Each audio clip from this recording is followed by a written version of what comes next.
1 Kings chapter 21.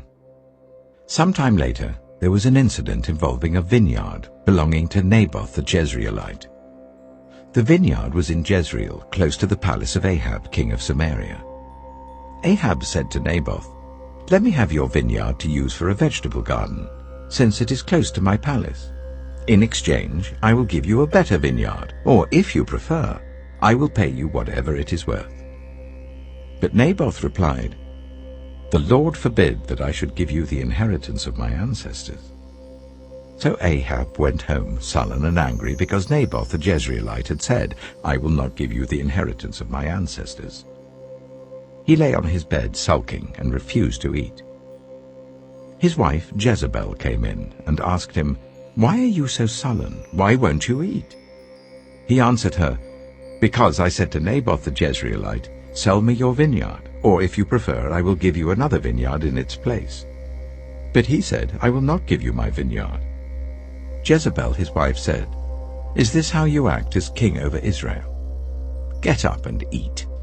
Cheer up, I'll get you the vineyard of Naboth the Jezreelite."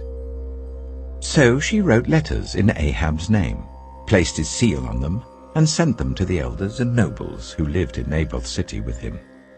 In those letters she wrote, "Proclaim a day of fasting, and give Naboth a prominent seat among the people. But put 2 scoundrels opposite him, and get them to bring charges that he has cursed both God and the king. Then take him out and stone him to death." So the elders and nobles who lived in Naboth's city did as Jezebel directed in the letters she had written to them.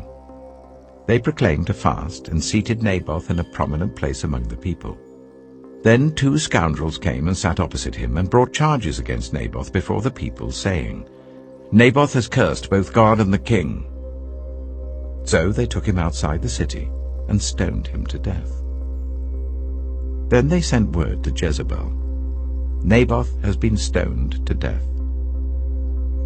As soon as Jezebel heard that Naboth had been stoned to death, she said to Ahab, "Get up and take possession of the vineyard of Naboth the Jezreelite that he refused to sell you. He is no longer alive, but dead." When Ahab heard that Naboth was dead, he got up and went down to take possession of Naboth's vineyard. Then the word of the Lord came to Elijah the Tishbite, "Go down to meet Ahab, king of Israel, who rules in Samaria. He is now in Naboth's vineyard, where he has gone to take possession of it. Say to him, 'This is what the Lord says. Have you not murdered a man and seized his property?' Then say to him, 'This is what the Lord says. In the place where dogs licked up Naboth's blood, dogs will lick up your blood. Yes, yours.'"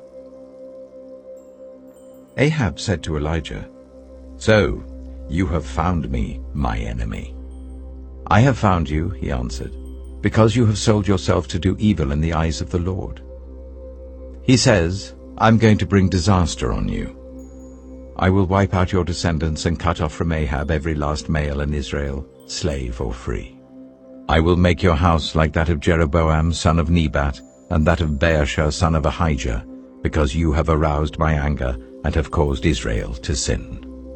And also concerning Jezebel, the Lord says, 'Dogs will devour Jezebel by the wall of Jezreel.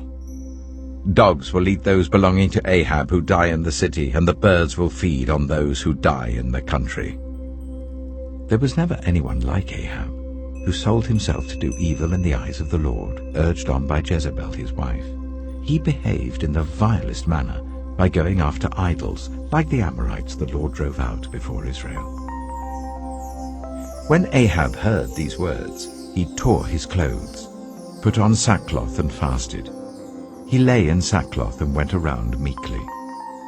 Then the word of the Lord came to Elijah the Tishbite, "Have you noticed how Ahab has humbled himself before me? Because he has humbled himself, I will not bring this disaster in his day, but I will bring it on his house in the days of his son."